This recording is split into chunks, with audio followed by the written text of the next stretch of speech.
So ngayon mga katapang, no, kakain tayo ng pinuon. Ito po yung hugis niya ng dahon. No?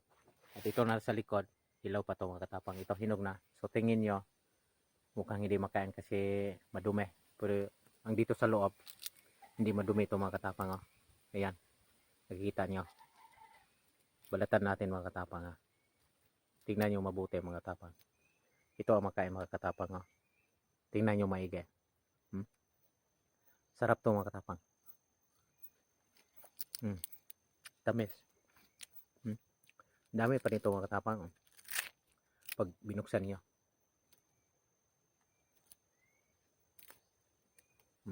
Ito mga katapang.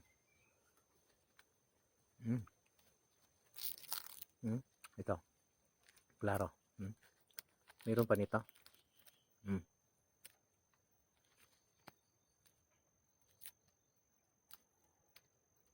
Sarap to mga katapang.